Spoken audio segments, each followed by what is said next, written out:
Thank you for joining Tech Tuesday number 36. Today we're going to talk about collaboration. Usually patents are used to fight people, to sue people, but really patents should be used for collaboration. But before we talk about it, we're going to take a moment of silence. Ongoing hostage situation, which isn't getting better.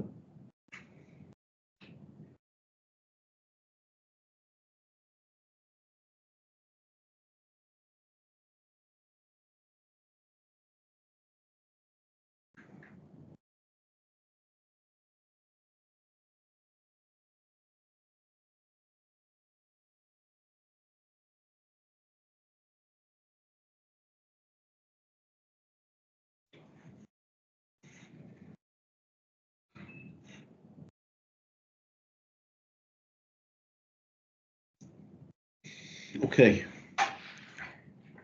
So apparently, only a relatively small percentage of synapses in the brain are inhibitory. And makes us ask, why should IP be used mainly for inhibiting, for suing people? So what I'd like to talk about today is using IP for enhancing collaboration. Now, obviously, both the IP and the business strategy will need to be designed for collaboration. And any of you with some background in game theory know that collaboration and competition is a scale. It's not just two alternatives. We can simultaneously collaborate and compete. But I think more interesting is looking at the whole series of relationships. And here we're using IP in order to attract, to build a relationship, and then to sustain a relationship. And that's what we're going to talk about today. So imagine you are in a relationship and there's another actor. You have the IP and there's another actor. What does that IP tell the other actor? Well, if you have a patent, it tells them what they may or may not do. They may not infringe your patent without permission. If you have a trade secret or know-how, it tells them what they can or cannot do, because if they don't know the secret, they can't do it.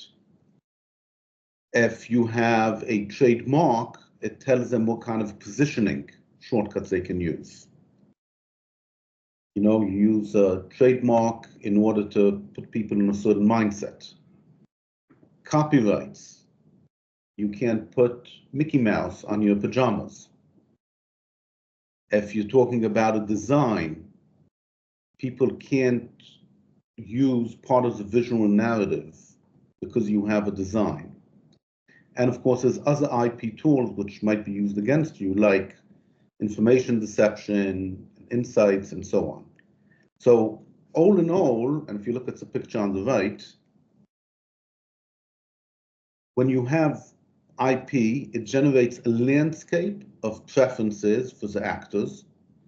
And this landscape could include marshes and canals and roads and all the stuff I have in the picture. Due to some kind of complex mix of risk, uncertainty, timing, other resources, and value.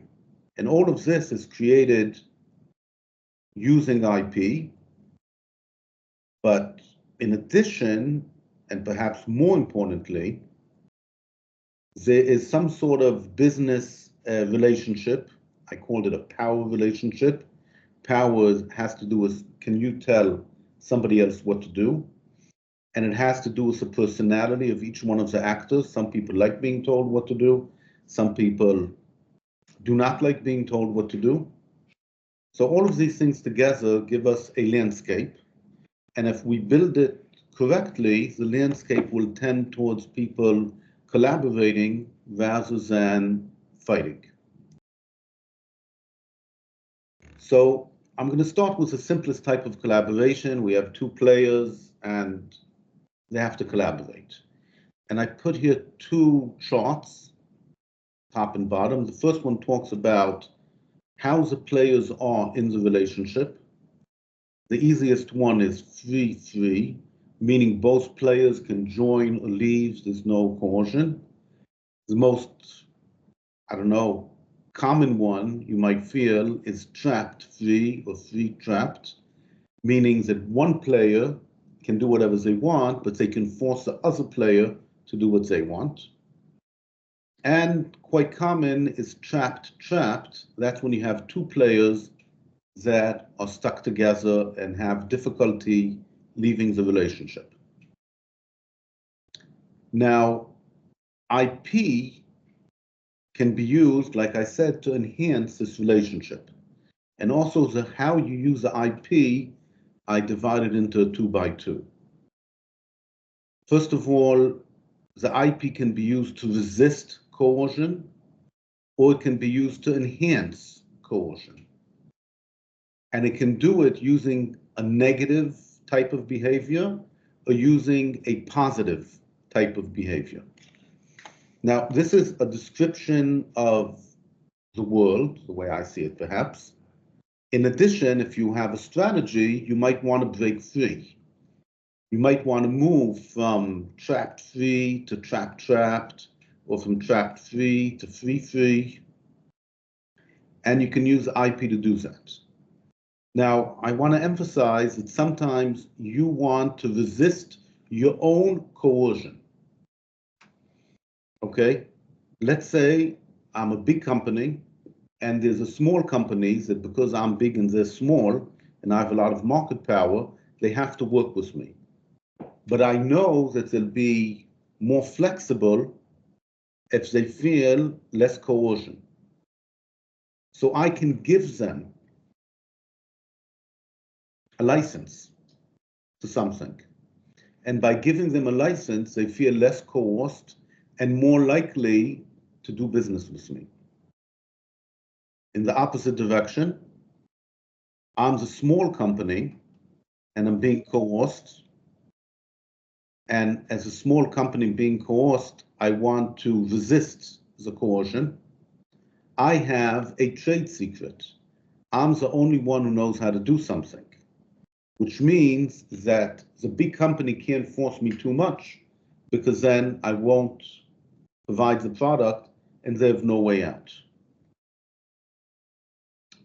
In a similar way, FTO is a way of resisting coercion. If I have freedom to operate, it means that I can do something else and I don't have to do what I'm told. But all in all, if you look at it, you're going to see here 16 different combinations, and that's assuming that you actually use your IP, because you don't have to use the IP. Using IP in order to enhance or resist collaboration is optional. So what is the issues at stake when we have a collaboration? It starts off with how to attract the correct partner for the collaboration. Next question is who can grow? When you have a relationship, one of you might want to grow. How is the profit divided up? How is the risk divided up? Which one of you is at risk of being replaced or of aggressive negotiation being used against it? Will one actor destroy the other actor intentionally? And here's a line from the movie Clue, which if you haven't seen, I recommend. I think it's Mrs. White or Mrs. Red, says, men should be like Kleenex. It's not men, it's companies. Soft, strong, and disposable. I'm sure you're all familiar with companies that partnered with a small company and used them and then threw them away. Does a collaboration enhance or interfere with future business plans? Now, you notice all of these are business issues, but IP is a business tool. And we're talking about using the IP to enhance these business issues. And IP is forward-looking, so please deal with the IP issues before you start collaborating. What could be your goals in collaboration? Okay, those are issues. Now it's particular goals. I'm not going to go over all of them, but maybe you want to shrink the other actor. Maybe you want to make the other actor dependent on you so that they can't leave. Maybe you want to learn something. Maybe you want to use them as a weapon or a tool against other actors. Maybe you want to partner up to get a duopoly and control the market. Maybe you need them. Maybe it's, financial or tax reasons. Maybe you want to avoid losing IP to them. Risks, you want to reduce them or not creating a new risk. A common new risk is you join together, suddenly the other guy leaves, and that's a big risk. Something quite common, you have a resource, and in particular, you have the ability to generate IP. Or maybe you generated IP, but you need to monetize it. Your goal is to collaborate with somebody so they can make use of your IP. So here's a few examples. I have a small company and it wants to make sure that a particular buyer is going to buy it. So if you get IP and alternative solutions to whatever their pain is, they're going to find it more difficult not to go with you. Let's say you're a supplier and you're worried that you're going to get a phone call from the operations of your client telling you, we require there to be alternative suppliers. So either you agree now or you never see us again. Well, if we have IP on whatever it is that we're providing as part of the complete product, they can't just throw us away. The example I alluded to before, Disney licenses Mickey Mouse to a pajama manufacturer. Okay, that's win-win. Disney doesn't sell pajamas. Pajama manufacturer doesn't know how to create this brand and can't afford it anyways, so they license it. Another classic example is a university licenses a patent to a spin-off and also shares know-how, so the spin-off can succeed. Again, university couldn't do it alone. Next type of collaboration is 1 to 2. Okay, so there's 3 players.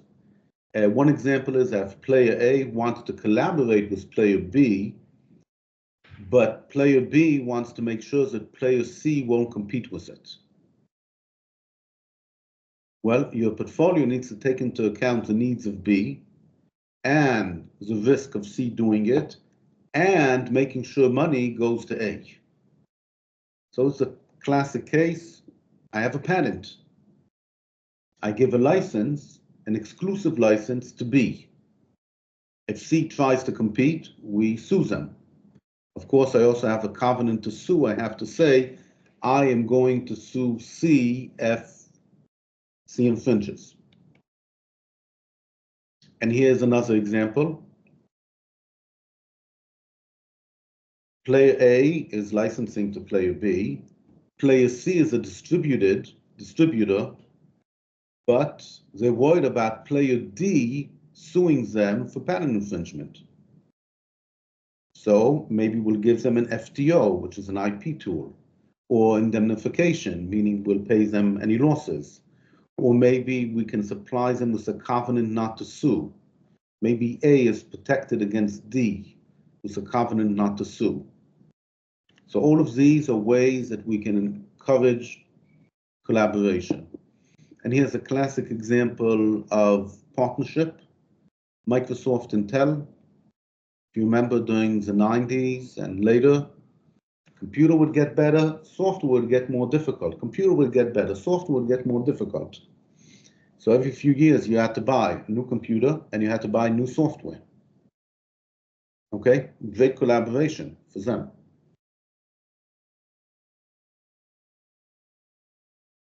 IP partnership. Okay, we talked collaboration. You're going to have IP partnership. How do we know it? Because whenever you collaborate, new IP will be created. There was a whole session about it in the last BPIP. But just quickly, who's going to own the new IP? Who is going to keep the IP from being damaged? That includes prosecution and other activities which are not good for IP. There's positive rights in IP and negative rights. Who's going to make money from the IP? How will this IP be identified? Will this ownership of IP interfere with running the business? A whole other subject is, let's say we decide to break up the collaboration. Who gets what IP? And each country has its own law. All I'm telling you is it's a huge headache. And the easiest way to deal with it is to force the other side that any IP created belongs to you. And the chances of that happening are more or less. The next type of collaboration is a one-to-many collaboration. There's two types of one-to-many. You can have multiple one-to-one, or you can have a real one-to-many. So the classical one-to-many collaboration are standard essential patents. So standard essential patents are patents that protect technology, which is essential for implementing a standard.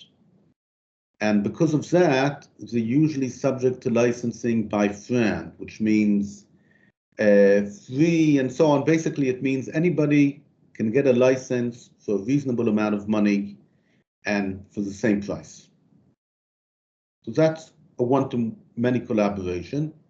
Of course, in most cases, but not in all cases, when you license a patent, you don't also have to license trade secrets and know-how that are necessary in order to carry out the patent, which gives you control over the relationship.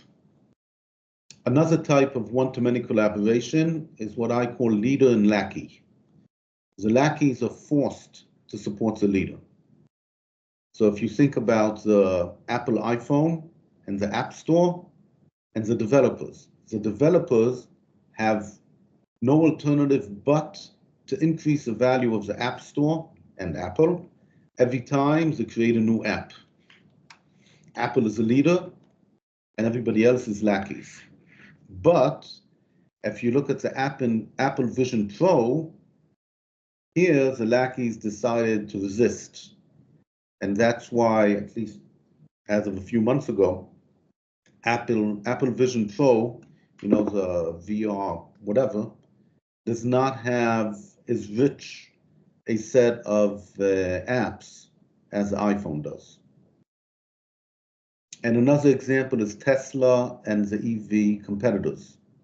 Because Tesla is a leader in the US, anything which makes people buy more EVs or want better charging or need batteries or whatever it might be is good for Tesla.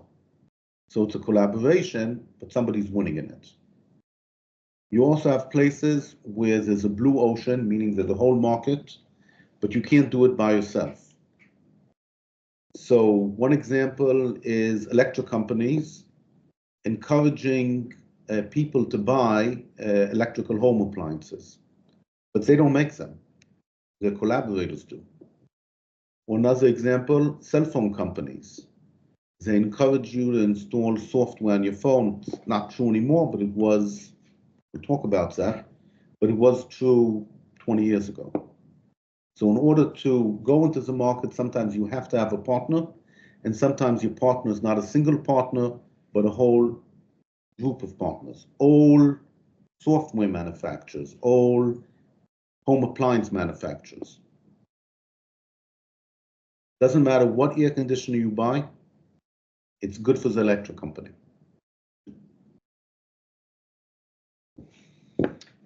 So now we're going to do a slight detour into open innovation.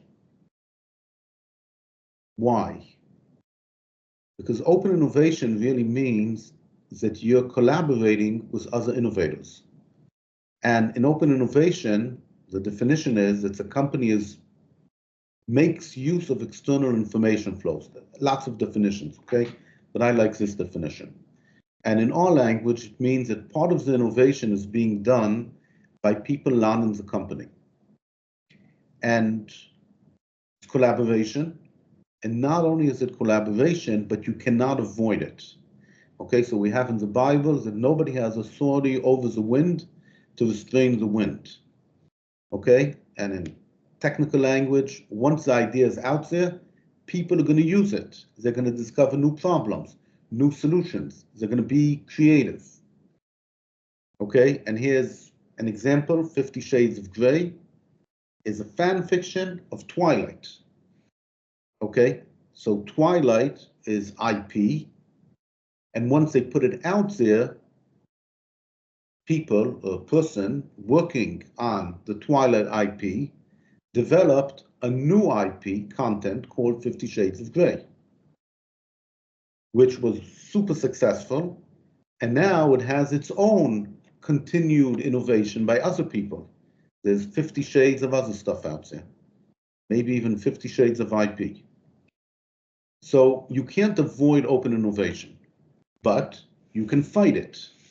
Okay, so a lot of copyright owners and trademark owners, they fight against creators of derivative works. Okay, if you decide that you're going to write a book on Star Wars, Disney's not going to like it. Okay. Another thing you can do, you can use open innovation as a tool. Okay, so sometimes a company encourages a limited type of open innovation, like Apple or Google. They encourage open innovation in their app store. IBM used it in order to fight Microsoft. They encouraged the development and usage of Linux. You can use open innovation to commoditize the complement. Okay, so if I'm selling automobiles, where's the money going to be made? In the automobiles or in the gasoline? Okay, it can be half and half over the life of the car. So if you sell gasoline, you want to make sure that people can't get valuable patents on cars so that they won't be able to sell them at monopoly prices, and people will be willing to pay more for gasoline, and vice versa. And the other option with open innovation is actually make a party. So the Ethereum Foundation and the GNU Foundation both not only believe in open source, but are building an entire ecosystem around it, where everybody is developing and everything is open and it's good for everybody. So where does IP fit in? At the very least, you need money. And money is often provided using IP. In other words, if you don't have IP, it's more difficult to get access to money. So if you're doing open innovation, and like I said, you're always doing open innovation, you have to ask yourself some questions. One, who owns the IP? And it's a difficult thing to answer because it's difficult to trace ownership. Some of the people doing the work for free actually have an obligation to somebody else. I'm not even going to talk about inventorship. And a lot of people like being anonymous, so you can't even know who they are. When you do innovation in the company, you can have these milestones where you check freedom to operate. But once you let it out, people doing stuff for themselves, they don't care about freedom to operate. They don't care about what resources they need. They don't care about cannibalization of the company's lines. So naturally, we have to ask, how are we going to use IP in order to control the outcome? So if you're doing it correctly, you can use it to guide open innovation. If you're doing it incorrectly, the Unix wars, and you're invited to read up about it on Wikipedia, are an example where a very important product was nearly destroyed, Unix and Linux, because IP was used in the wrong way. And instead of encouraging, it was used to stop R&D, destroy, make people not be willing to invest, and so on. Another problem you have, your company has business goals, and you always want the IP to be aligned, whatever that means, with your business goals. But if the people developing the IP are open innovation, you have much less control. So you have to have a much tighter loop. And last but not least, people who are doing open innovation want to publish. In fact, maybe you only know about what they're doing because they published.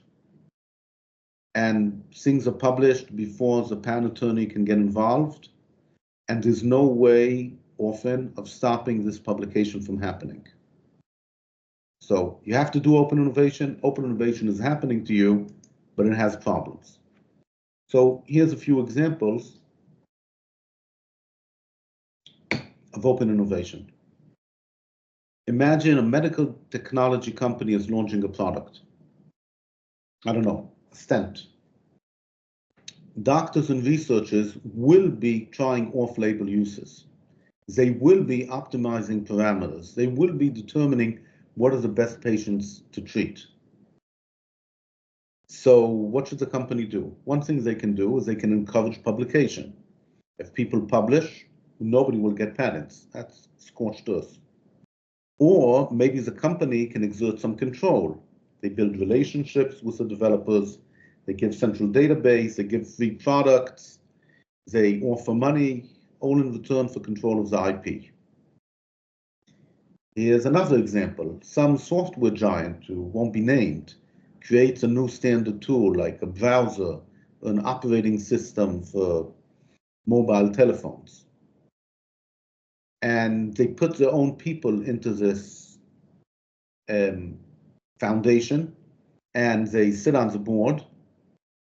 And yes, they could be doing all sorts of nasty stuff, but at the very least, because they're sitting on the board, they know what's happening, they know where the world is going. That is very important advanced information for this company. Or pharmaceutical companies. You probably know that the first step in developing a new drug is the most expensive one. Not in the sense of costing a lot of money, but in the sense that most drug leads don't work. Obviously, doing clinical trials could cost hundreds of millions of dollars.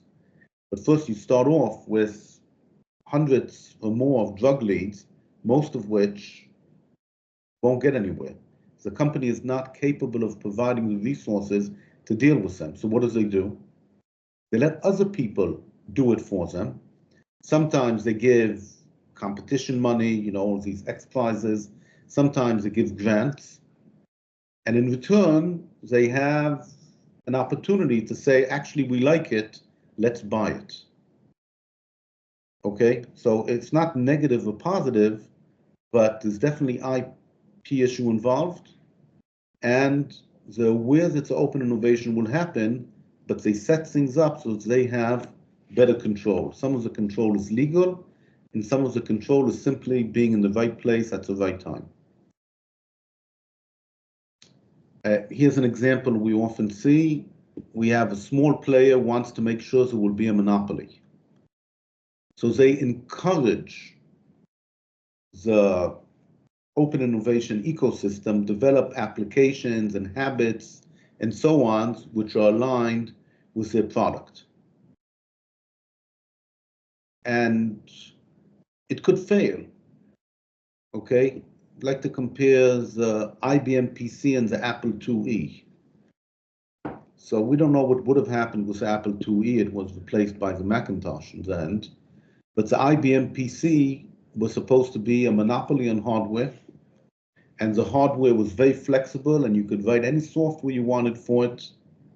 And you could put in expansion boards and so on. And everybody used it, okay, at a much bigger market than other people. Until it turned out that the protection for the IBM PC wasn't good enough and it could be cloned. So the entire ecosystem was built and used by other people. Like, I don't know, Compaq.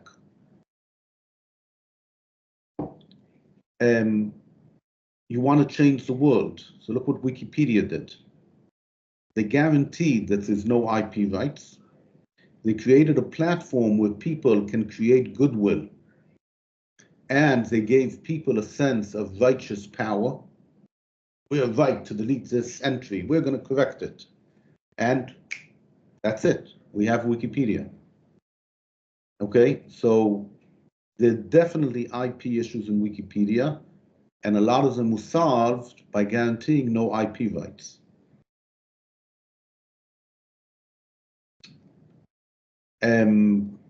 Here's an unfortunately common example.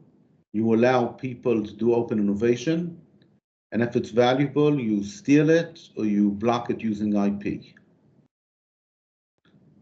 Social media. Social media, who creates the content? We do. So there's IP issues. Who owns the content? You should read the small letters that you signed when you joined. Okay, but again, it's an engine for creating IP under the control of the social media company, be it Microsoft LinkedIn or Meta Facebook or X Twitter. So if we have all of these creators working for us, we should be gardening them. And who's going to benefit? Well, the creators might benefit, but usually the person building the garden uses IP tools and business tools in order to extract value, or they build a cartel, which can be strengthened using IP to extract value. But more important, the world benefits. Imagine if there were 20 leading social media platforms. You wouldn't know where to post your latest cookie recipe. Okay? And even if you did know where to post it, your friends wouldn't know where to find it. So by building the ecosystem correctly, and forget who's benefiting in addition, people who want to innovate know where to innovate, and there are fewer choke points where people can extract value. So look at this picture on the right of a marsh, and you might have heard about betterment of waterlogged land, but if you have land like in Holland, which is below sea level, or in England, you have some very marshy spots, or in Israel, where I live, used to be one huge swamp. If you control the land, if you build drainage, if you make some things easier to do than other things, instead of having marshland, you can have valuable farmland. It's not so good for the wildlife, but it's very good for the farmer. So here's some suggested rules when you want to build a garden like that. First, you should use a light touch. And the way to do that is to control the rules of the game rather than actually trying to twist people's arms. And you always have to ask yourself, how does it contrast with a centralized execution in a company, where the boss on top says what to do and everybody else, is supposed to do it. You have to be much more dynamic because you don't have control. You know even less about the future. You have IP superpowers that you should be using. One of them is reach through, meaning that you have IP allowing you to talk, let's call it, to people who are not your direct customers or suppliers. You have FUD, fear, uncertainty, and doubt, which is a tool used to encourage people not to do something. You have licensing. And licensing can be for free as well. You just give people content, you give them free tools. If you help people do something, they're more likely to do what you help them do it. Most important, you have to understand is that open innovation is about knowledge flow. Remember, I used that definition of knowledge flow.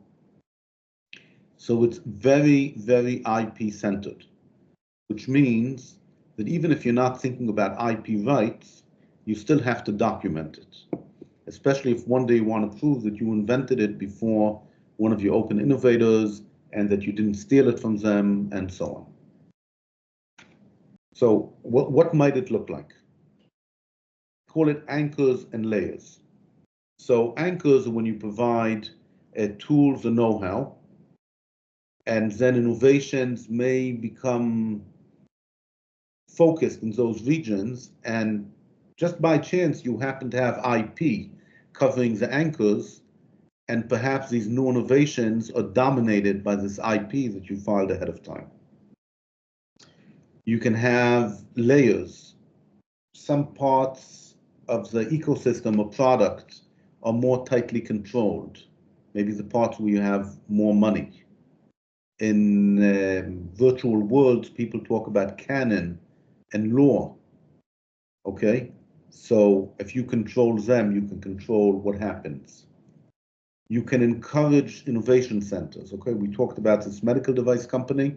Well, not all of the doctors all over the world are going to want to experiment using your device. So you can encourage a small number of innovation centers and keep an eye on them. You can build channels where progress is easy. Like I said, you can expose trade secrets to help people. You can make some areas more difficult by simply having a patent ticket. You have 10 patents in some area, people just won't want to go there. You can control your competition by using scorched earth, and we talked about ways of doing that. We've done all of this,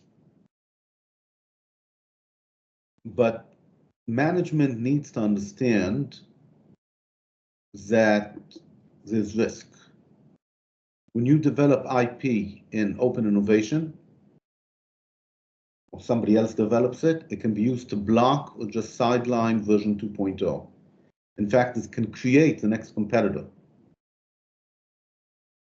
And hopefully your management is more like IBM, and they know how to use open innovation in order to shape the ecosystem and fight the competitors. If you built this beautiful garden where people are innovating for you, people will try to steal it from you. Maybe you need to use network effects, that you're the first one, biggest one, everybody's used to using you, in order to keep it that way. You do have the tiger by the tail, but it's a tiger, so you should expect changes. In other words, management should expect things to change quickly and unexpectedly. It's not as if we have our own R&D department, except that we don't have to pay them.